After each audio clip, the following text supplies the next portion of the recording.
નમસ્કાર વિદ્યાર્થી મિત્રો, આજની મારી યુટ્યુબ ચેનલ ઇંગ્લિશમાં આપનું હાર્દિક સ્વાગત છે। આજે જે હું વિડીયો બનાવવા જઈ રહ્યો છું એ હમણાં તાજેતરમાં જે આપણી સત્રાંત પરીક્ષા પૂરી થઈ એમાં ધોરણ 7ના અંગ્રેજી પેપર જે ગીર સોમનાથ જિલ્લાનું હતું એનું સોલ્યુશન અને એના જવાબની સમજૂતી, કઈ રીતે જવાબ લખવો। જો જવાબ બધાને ખબર હોય છે, ઘણી વખત એવું બને કે જવાબ ખબર હોવા છતાં એને લખવો કઈ રીતે એ આપણને ખ્યાલ હોતો નથી। તો આજે આપણે પેપરમાં સમજીએ। તો સૌથી પહેલાં જે પ્રશ્ન પૂછાણો હતો આપણને, પ્રશ્ન નંબર પહેલો, હવે એ એક જોડકું હતું, મેચ એ વિથ બી। હવે એમાં કરવાનું શું હતું તો કે કોઈ પણ યસનો ક્વેશ્ચન આપણને આપેલા છે, આપણે સામે માત્ર એનો જવાબ ટીક કરવાનો હતો। જેમ કે અહીંયા પહેલું આપેલ છે કે ડીડ ગોપાલ લાઈક જલેબીસ। હવે આપણે પાઠ ખ્યાલ છે, બરાબર છે કે શું ગોપાલને જલેબી ભાવતી। હવે સાદા ભૂતકાળનું વાક્ય છે, તેને યસ અને નોમાં ટૂંકમાં જવાબ કેમ આપવો એ આપણે સમજીએ। તો કે ગોપાલ છે એટલે એનું સર્વનામ શું આવે? હી। તો કે હવે યસમાં જવાબ આવતું તો કે પેલા યસ આવે, યસ હી ડીડ, બરાબર છે, હકારમાં જવાબ છે। બીજું છે did the Giants kill flies. શું રાક્ષસોએ માખીને મારી હતી? તો કે નો। હવે નો વાળું વાક્ય ગોતવાનું છે કે નો ધે ડીડન્ટ, કારણ કે બહુ વચન છે। ત્રીજું હતું did doctor Smita host the flag. Doctor સ્મિતાએ ધ્વજારોહણ કર્યું હતું? તો કે યસ સી ડીડ, હા તેણે કર્યું હતું। Did you deliver A lecture? શું તમે લેક્ચર ડિલિવર કર્યું? હવે યુના જવાબમાં હંમેશા આઈ આવે, તો કે નો આઈ ડીડન્ટ, ના મેં કરેલું નથી। Did the frog jump? શું ફ્રોગ છે એ જમ્પ મારે, ઠેકડો મારી શકે? તો કે યસ ઇટ ડીડ, એમાં ચોથું આવે। તો આ આપણા જવાબ હતા। પહેલાં સામે આવશે પાંચમું, બીજા સામે આવશે પહેલું, ત્રીજા સામે આવશે બીજું, ચોથાની સામે આવશે ત્રીજું અને પાંચમા સામે આવશે ચોથું। આ આપણા જવાબ થયા। હવે પછીનો પ્રશ્ન છે એ જોઈએ। પ્રશ્ન નંબર 2, જે આપણો રાઇમિંગ વર્ડ છે। રાઇમિંગ વર્ડથી આપણે બધા સારી રીતે પરિચિત છીએ। હવે અહીંયા એવું છે કે તમે કોઈ પણ રાઇમિંગ વર્ડ લખી શકો, આપણને કોઈ પોએમ આપેલ નથી કે એમાંથી શોધીને લખવાનું। તો અહીંયા તમે કોઈ પણ રાઇમિંગ વર્ડ તમારી રીતે લખી શકો। જેમ કે પેલા બેલ આપ્યું છે તો હું ટેલ લખી શકું, લુક હોય તો બુક, બેડ હોય તો શેડ, કિંગ હોય તો સિંગ, કોટનું બોટ લખી શકાય, ફ્લ્યુ હોય તો ડ્રીવ લખી શકાય, ફન હોય તો એનું ગન લખી શકાય। તો આ બધા હતા રાઇમિંગ વર્ડ, જે ઇઝી હતા એકદમ। હવે એના પછીના આગળ વધીએ આપણે પ્રશ્ન નંબર 7 પછી, પ્રશ્ન નંબર 2 પછી પ્રશ્ન નંબર 3। પ્રશ્ન નંબર 3માં આપણને એક પેરેગ્રાફ આપેલો છે। પ્રશ્ન નંબર 3માં હવે પેરેગ્રાફવાળા કોઈ પણ પ્રશ્ન પૂછાય તો એક વખત આપણે પહેલાં એને શાંતિથી સમજી લેવાનો, વાંચવાનો અને પછી જવાબ ગોતવાનો પ્રયત્ન કરવાનો। તો અહીંયા એક પેરેગ્રાફ છે કે Riya has a cat. Riya પાસે એક બિલાડી છે। Its name is Mini. અહીંયા ઇટ્સ પ્રિન્ટિંગ મિસ્ટેક છે, ITS આમ આવે। ઇટ્સ નેમ ઇઝ મિની, તેનું નામ મિની છે। મિની હેઝ બ્લુ આઈઝ, મિનીની આંખો કેવી છે? બ્લુ। એવરી મોર્નિંગ, દરરોજ સવારે Riya gives Mini some milk, Riya છે એ થોડુંક મિલ્ક આપે છે એને। Then Mini plays with a ball, Mini છે એ બોલ સાથે રમે છે। ઇન ધ ઇવનિંગ, સાંજે they both sit in the garden, બંને છે એ બગીચામાં બેસે છે। Riya loves her cat very much, રિયાને એની બિલાડી ખૂબ જ ગમે છે। તો આ પેરેગ્રાફ હતો। પહેલો પ્રશ્ન આપણને પૂછ્યો છે what is the name of Ria's cat? રિયાની જે બિલાડી છે એનું નામ શું છે? તો નામ આપણને બધાને આપ્યું છે મિની। તો આખા વાક્યમાં જવાબ કઈ રીતે લખાય? તો આમ, the name of Ria's cat is Mini. બીજું છે વુ હેઝ બ્લુ આઈઝ। હવે બ્લુ આઈઝ કોને છે? તો વુ વાળો કોઈ પણ પ્રશ્ન હોય તો વુના સ્થાને જવાબ મૂકી દેવાનું, બાકી બધું એમને એમ। તો મિની હેઝ બ્લુ આઈઝ, અહીંયા બેઠો જવાબ આપણને આપેલ છે પેરેગ્રાફમાં, મિની હેઝ બ્લુ આઈઝ। ત્રીજું છે what does Riya give Mini every morning? દરરોજ સવારે રિયા છે મિનીને શું આપે છે? તો કે જો અહીંયા જવાબ આપ્યો છે કે every morning Ria gives Mini some milk. તો બેઠો બેઠો જવાબ પેરેગ્રાફમાં હતો. એના પછી જોઈએ ટ્રુ ફોલ્સમાં, મિની ઇઝ એ કેટ. તો અહીંયા મિની છે એ બિલાડી છે, માટે આ વાક્ય આપણું કેવું છે? True. Right opposite word from the paragraph hate. Hate એટલે નફરત કરવી, તો એનો ઓપોઝિટ વર્ડ થાય લવ. હવે અહીંયા તમને પેરેગ્રાફમાં લવ્સ શબ્દ જોવા મળશે. જો આપણને હેટ્સ પૂછેલું હોય તો જવાબ લવ્સ આવે. અહીંયા હેટ પૂછ્યું છે, માટે આપણો જવાબ લવ થશે. એના પછીના પ્રશ્ન તરફ આગળ વધીએ આપણે. પ્રશ્ન નંબર 4. હવે એમાં આપણને વાક્ય જે પેરેગ્રાફ આપ્યો છે આપણને પાઠના, એને આપણે ઘટનાક્રમ મુજબ વાક્યને ગોઠવવાના છે. તો પહેલાં કઈ ઘટના બની, પછી કઈ ઘટના બની, એ તો આપણે જ્યારે સ્ટોરી સમજ્યા હોય તો ખ્યાલ આવે. અહીંયા તમે જોશો પ્રિન્સ સોહનસેનવાળી સ્ટોરી આપેલી છે. તો પહેલું વાક્ય કયું આવશે? તો કે એમાં આવશે સોહનસેન વોઝ એ પ્રિન્સ. સોહનસેન એક રાજકુમાર હતો. આ આપણું પહેલું વાક્ય હશે. બીજું વાક્ય, તો બીજું વાક્ય આપણે આવશે the king set 3 difficult test.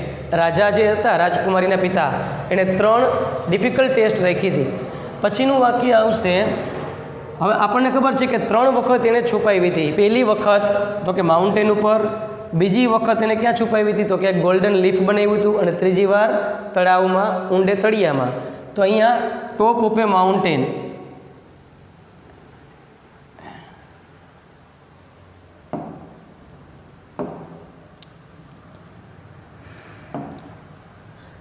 હવે આપણે જોઈએ છીએ પ્રશ્ન નંબર 4. હવે આમાં આપણને આપણી જે સ્ટોરી છે સોહનસેનવાળી, એના વાક્ય આપેલા છે.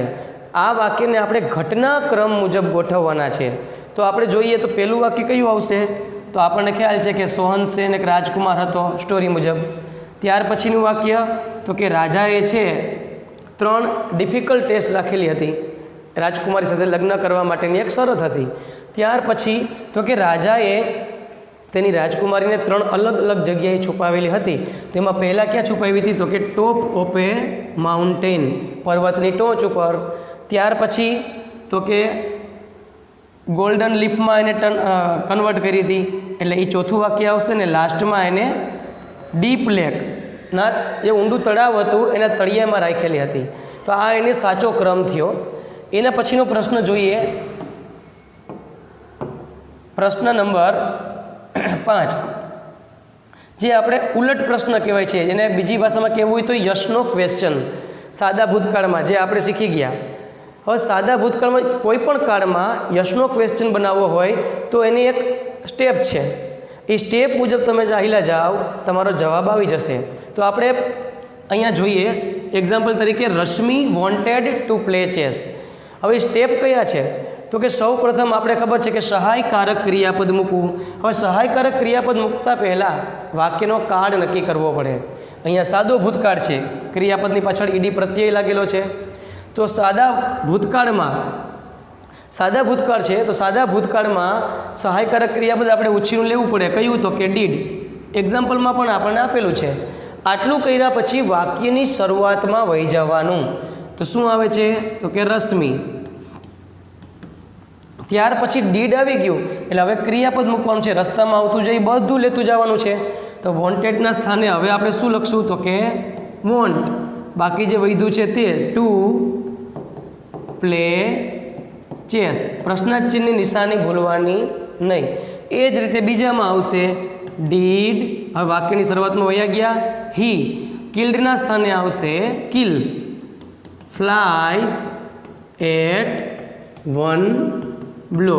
યસનો ક્વેશ્ચનમાં વાક્યમાંથી કોઈ પણ વસ્તુ દૂર થતી નથી. અહીંયા તો કે ડીડ, વી, રીડ. રીડના 3 રૂપ સરખા છે, એટલે એનું મૂળ રૂપ પણ રીડ જ થાય. Story books yesterday. પ્રશ્નાર્થ ચિહ્નની નિશાની આવશે. ચોથું, they put their legs in the water. તો પહેલાં આવશે ડીડ. ધે પુટના પણ 3 રૂપ કેવા છે? સરખા. Put their legs in the water. પ્રશ્નાર્થ ચિહ્ન ક્યારે પણ ભૂલવાનું નહીં. The children set near the river. તો કે ડીડ ધ ચિલ્ડ્રન, હવે અહીંયા સેટ આપેલ છે, આપણે એનું મૂળ રૂપ મૂકવું પડે સીટ, નિયર ધ રિવર, પ્રશ્નાર્થ ચિહ્નની આવશે નિશાની. તો આ આપણે યશનો ક્વેશ્ચન હતા અને બધા સાદા ભૂતકાળના હતા. ત્યાર પછી જોઈએ પ્રશ્ન નંબર 6. પ્રશ્ન નંબર 6 આપણે આપ્યું છે કે રેખાંકિત શબ્દ ઉત્તરમાં આવે તે રીતે કૌંસમાંના શબ્દનો ઉપયોગ કરીને પ્રશ્ન વાક્ય બનાવવાનું છે. હવે અહીંયા આપણને અંડરલાઈન કરેલ આપી છે, જે થોડુંક આપણું કામ હળવું થઈ જાય. હવે આપણે સોલ્વ કરીએ તો અહીંયા પહેલાં વુ આપ્યું છે ને વુ વડે પ્રશ્ન બનાવીએ તો વાક્યમાંથી અંજલિ દૂર થાય. તો વુની વાક્ય રચના ખ્યાલ છે કે નામની જગ્યાએ વુ મૂકી બાકી બધું એમને એમ, એટલે કે વુ મેડ અ નાઇસ રાખી, પ્રશ્નાર્થ ચિહ્નની નિશાની. બીજું છે the students visited nature's camp last winter. When વડે પ્રશ્ન બનાવવો એટલે આ સમયદર્શક શબ્દ નીકળી જાય. સાદા ભૂતકાળનું વાક્ય છે એટલે વેન વડે બનાવવું છે એટલે પહેલાં વેન લખવાનું. આટલું કર્યા પછી વાક્યની શરૂઆતમાં હોઈ જાય પણ એ પહેલાં સહાયકારક ક્રિયાપદ મૂકવું પડે. તો સાદા ભૂતકાળમાં આપણને ખ્યાલ છે કે યશનો ક્વેશ્ચન ઉછીનું યશનો ક્વેશ્ચન હોય કે WH ક્વેશ્ચન હોય, સહાયકારક ક્રિયાપદ ઉછીનું લેવું પડે. તો સાદા ભૂતકાળમાં કયું લેશું આપણે? ડીડ. વેન ડીડ પછી વાક્યની શરૂઆતમાં વયા ગયા ધ સ્ટુડન્ટ્સ. હવે વિઝિટેડ આપ્યું છે એના સ્થાને લખશું આપણે વિઝિટ નેચર્સ કેમ્પ. બાકીનું અંડરલાઈન કરેલ શબ્દ દૂર થાય છે. ત્યાર પછી ત્રીજું છે આપણે હૈદર ફ્લ્યુ કાઇટ. હવે આ વાક્ય પણ સાદા ભૂતકાળનું છે. વોટ વડે પ્રશ્ન બનાવવાનો છે તો પહેલાં આવશે વોટ. સાદો ભૂતકાળ હોય એટલે સહાયકારક કયું લેશું? ડીડ. આટલું કર્યા પછી વાક્યની શરૂઆતમાં વહી જવાનું. શું આપ્યું છે? હૈદર. What did Haidar. હવે ફ્લ્યુ આપ્યું છે એનું મૂળરૂપ થશે fly. What did Haidar fly. Kite શબ્દ દૂર થાય. ચોથું છે હાઉ મેની વડે. તો હાઉ મેની વડે બનાવવું હોય તો પહેલાં હાઉ મેની શબ્દ લખવો પડે. હવે હાઉ મેની વડે વાક્ય પ્રશ્ન વાક્ય બનાવો તો એમાં 20 સ્ટુડન્ટ્સ ક્યારેય દૂર થતું નથી, માત્ર 20 શબ્દ જ દૂર થાય છે, જેનું ખાસ ધ્યાન રાખવું. તો કે હાઉ મેની સ્ટુડન્ટ્સ, પછી are there in the class. પ્રશ્નાર્થ ચિહ્નની નિશાની ક્યારેય ભૂલવાની નહીં. અને પાંચમું વાક્ય જે આપણને આપ્યું છે we went to Devaliya park last month. એમાં પણ વેર વડે બનાવવું છે. બધા વાક્ય તો અહીંયા આવશે પહેલાં વેર. સાદો ભૂતકાળ છે એટલે ડીડ આવશે. વાક્યની શરૂઆતમાં વયા જવાનું એટલે વી. હવે ડીડ આવી ગયું તો વેન્ટનું મૂળરૂપ થશે ગો. ટુ દેવળિયા પાર્ક દૂર થાય. હવે વધ્યું શું? Last month. ક્વેશ્ચન માર્કની નિશાની ભૂલવાની નથી. તો આ હતા WH ક્વેશ્ચન. એના પછીનો પ્રશ્ન નંબર 7 તરફ આપણે આગળ વધીએ તો એમાં આપણને એક માહિતી આપેલી છે. આ માહિતીનો અભ્યાસ કરી અને આપણે પ્રશ્નના જવાબ લખવાના છે. તો માહિતીમાં આપ્યું છે Amla herbal hair oil 100% pure hair oil. Net quantity કેટલી આપી? તો કે 250 ml. MRP maximum retail price, છૂટક કિંમત કેટલી આપી છે? તો કે 150 રૂપીસ. MFG એટલે મેન્યુફેક્ચરિંગ ડેટ તો કે જાન્યુઆરી 2025. એક્સપાયરી ડેટ આપી છે જાન્યુઆરી 2026. એડ્રેસ આપ્યું છે ground floor 1 Karnataka. Contact number આપેલા છે. આ માહિતીને આધારે આપણે પ્રશ્નના જવાબ લખવાના છે. તો પહેલો પ્રશ્ન આપણો એમાં આવ્યો છે write the name of the product. અહીંયા પ્રોડક્ટનું નામ શું છે? તો સીધું આ જવાબ આવશે પહેલો. The name of the product is Amla herbal hair oil. બીજો પ્રશ્ન how much money will you pay to buy this oil. આ ઓઇલ જો તમારે લેવું હોય તો તમારે કેટલા પૈસા ચૂકવવા પડશે? તો આ યુની જવાબમાં હંમેશા આઈ આવે. તો કે આઈ વિલ પે રૂપીસ. તો કેટલા રૂપિયા ચૂકવવા પડશે? તો કે 150 ટુ બાય ધીસ ઓઇલ. ત્યાર પછી છે ત્રીજું from where you can buy this hair oil. આ હેર ઓઇલ તમે ક્યાંથી ખરીદી શકો? તો એમાં એડ્રેસ આપણને આપેલ જ છે. આપણે કોઈ પણ વસ્તુ ખરીદી કરવી હોય તો એડ્રેસ ઉપર જઈએ છીએ. અહીંયા પણ એડ્રેસ આપેલું છે. તો કે I can buy this hair oil from ground floor 1 Karnataka. આ આપણું એડ્રેસ છે. ચોથું છે when will this product expire.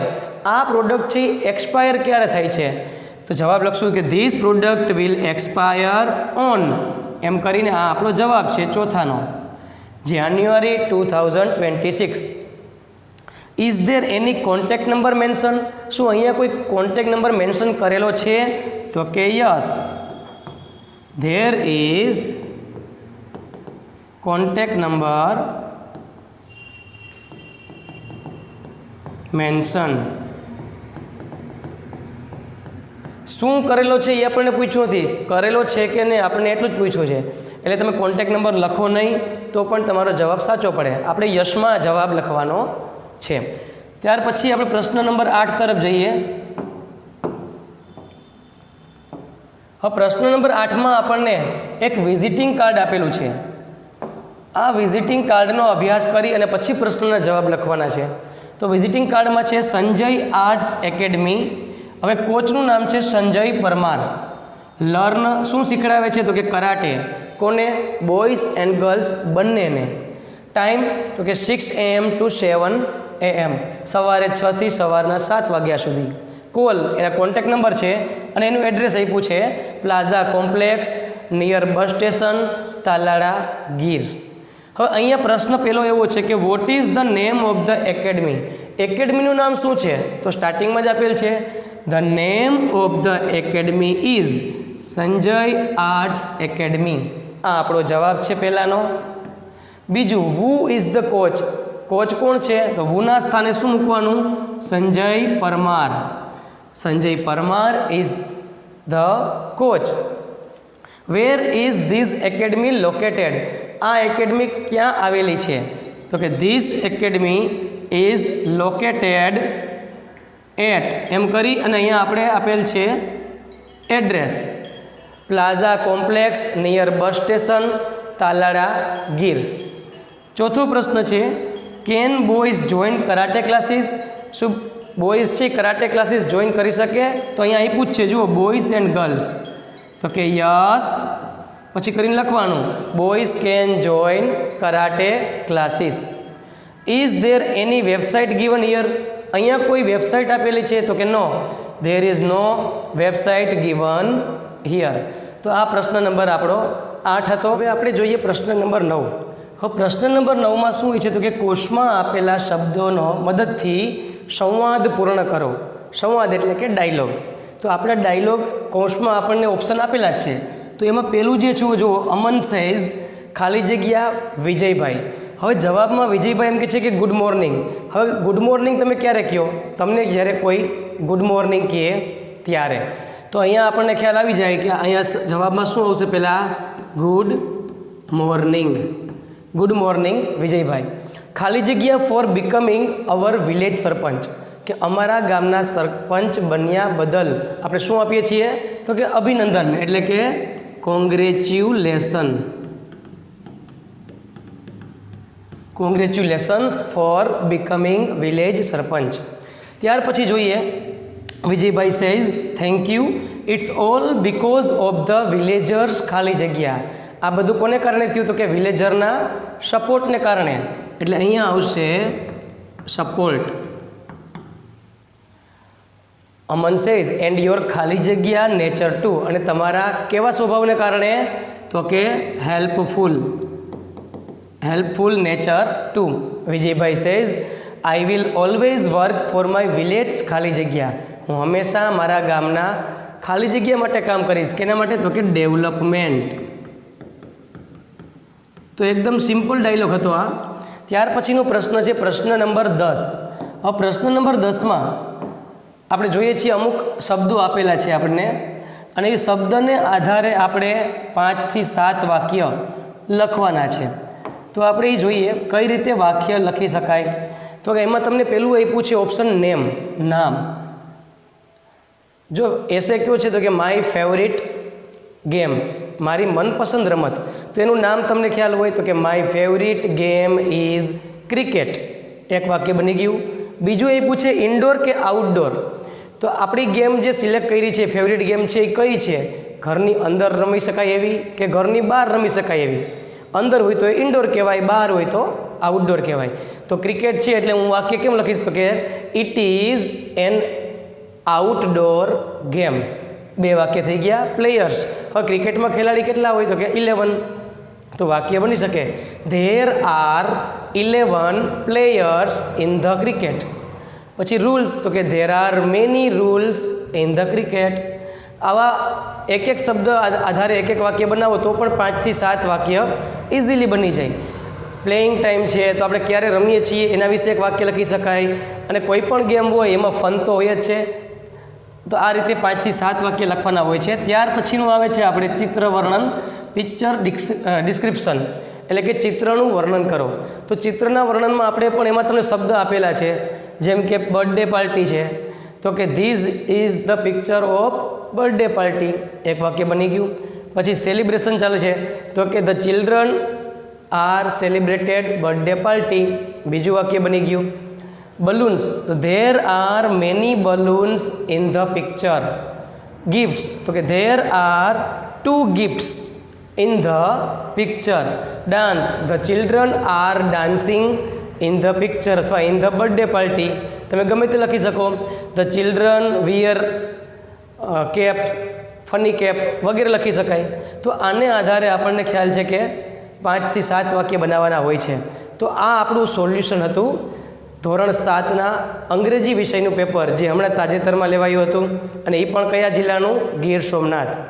તો આ પેપર સોલ્યુશનમાં તમને કોઈ પણ પ્રશ્ન હોય તો તમે કોમેન્ટ બોક્સમાં પૂછી શકો, હું એનો જવાબ જરૂર આપીશ. આશા છે કે તમને આ વિડીયો જરૂર ગમ્યો હશે, અને જો આ વિડીયો પસંદ હોય તો તમે એને લાઈક, શેર અને સબસ્ક્રાઈબ જરૂર કરજો. અસ્તુ. જય હિન્દ, જય ભારત.